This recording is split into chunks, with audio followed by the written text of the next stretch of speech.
The European Union's goal is to decrease CO2 emissions and energy consumption by 20% by the year 2020 and to at least 80% by 2050. Sanquin is a large energy consumer. The pharmaceutical production process from which medications are made from blood plasma is largely responsible for this. In order to contribute towards the objectives of the latest climate agreement, Sanquin has actively undertaken a number of projects. These projects are future-proof and have more than enough potential to be extended over the entire Sanquin location at the Plesmanlaan in order to achieve the goals in the latest climate agreement at this location. Waternet supplies drinking water in Amsterdam. Water from the Lek Canal in Nieuwegein, nearby Utrecht, is first purified and then pumped to the Amsterdam water ducts. The dune sand purifies the water in a natural way, which takes around 3 months. Finally, the water is led to a plant in Leiden, which purifies the water up to drinking standards.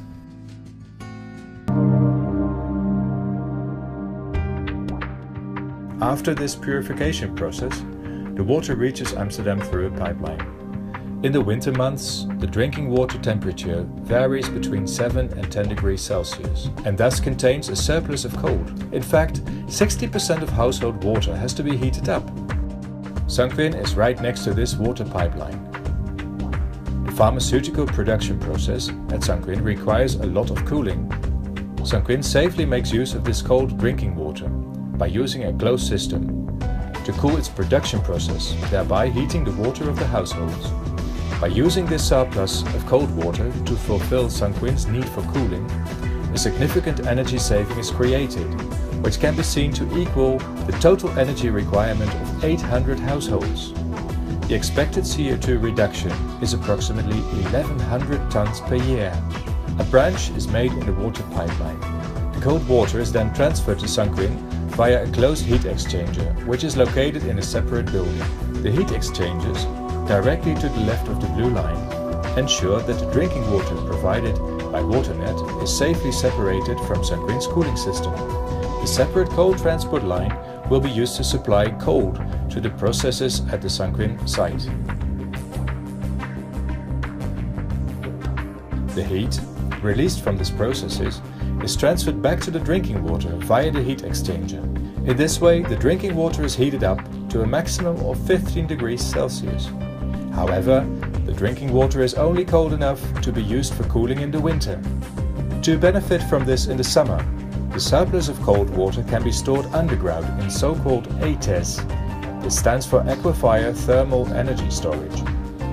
Groundwater is pumped from a warm well beneath the ground and cooled through the heat exchanger. This cooled groundwater is then stored in the cold well. However, there are other ways to get cold water in the winter. The air outside is often cold enough to be used for cooling.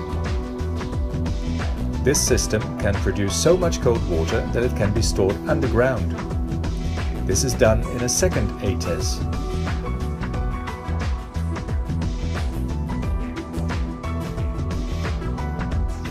Aside from cooling the processes in the winter, heat is also needed to warm the building. The processes at Sanquin produce a surplus of heat. Some of this heat can be used to warm the air, which is pumped into the building.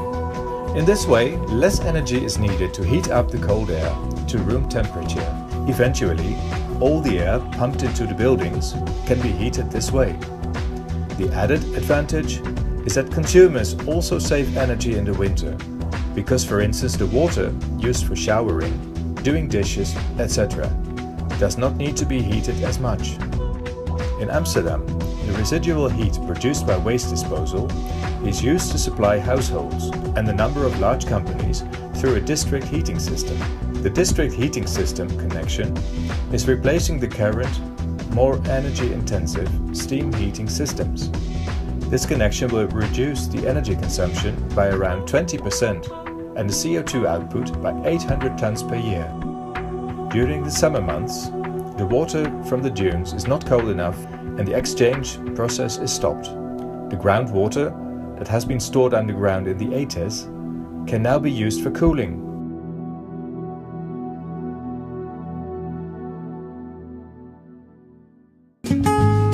In this way, Sanquin is taking a huge step towards the goals formulated by the European Union. Energy needs and surpluses are hereby brought together. The start has been made, which will be further developed in the coming years so that together we can achieve a sustainable society.